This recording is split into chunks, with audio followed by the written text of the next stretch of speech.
Okay, so I'm having a buyer consultation with a gentleman who reached out to me about buying a new construction home. It's from a production builder, in this case, Toll Brothers in Great Falls. Let's see how it goes. Now, with regards to Toll Brothers as a whole, or really any production builder, they tend to operate in a way where their objective is to maximize profit. They tend to try to make the process as streamlined as possible and as efficient as possible. But oftentimes when the production builders do that, things fall short. They fall short in terms of expectations that we have. They fall short in quality of construction. They fall short in the responses and remedies often, is to help facilitate the process between the builder and your father. Make sure that throughout this entire process from day one, it's like, all right, I'm going to buy a home in this neighborhood, or I think I'm going to buy a home in this neighborhood. What lot should I look at? What model makes sense? What options are people getting or not getting? All these decisions that are involved in the transaction, I want to position myself as a resource and an ally to your father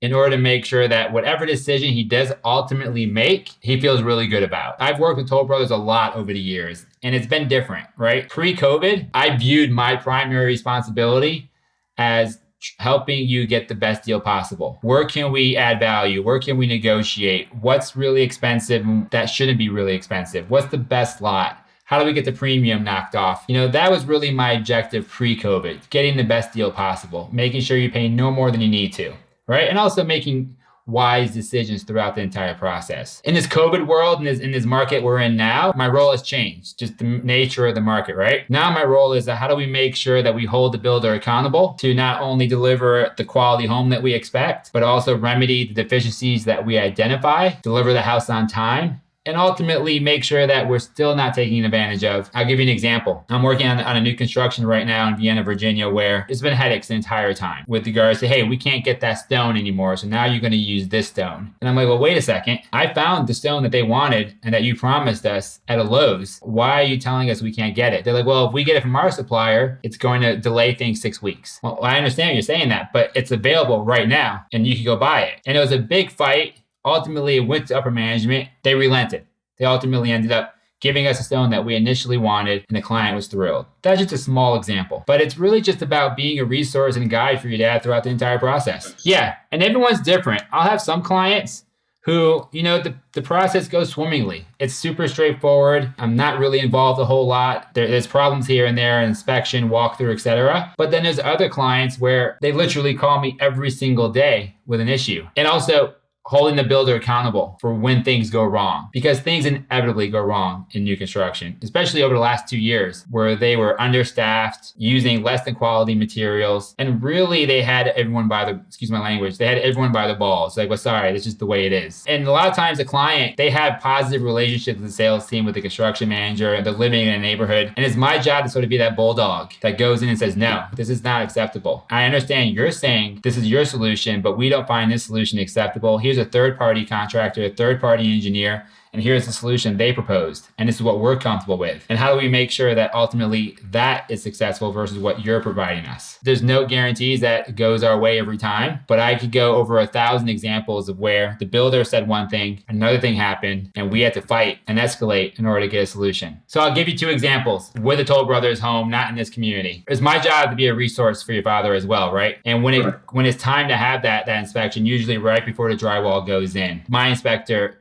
is probably one of the best inspectors in Virginia in terms of you can't find a better inspector for this house. He's also super expensive, but he's really worth it. And I recommend him for mostly clients in this sort of situation. But yeah, absolutely. So I was in a situation where we did identify a crack in the foundation. They try to sweep it under the rug and say, you know what, it's just cosmetic or it's a settling crack. It's totally normal and acceptable and, deal with it, right? We didn't let it go, but they also were adamant against it. But ultimately, yeah, we brought in a third-party inspector, a structural engineer.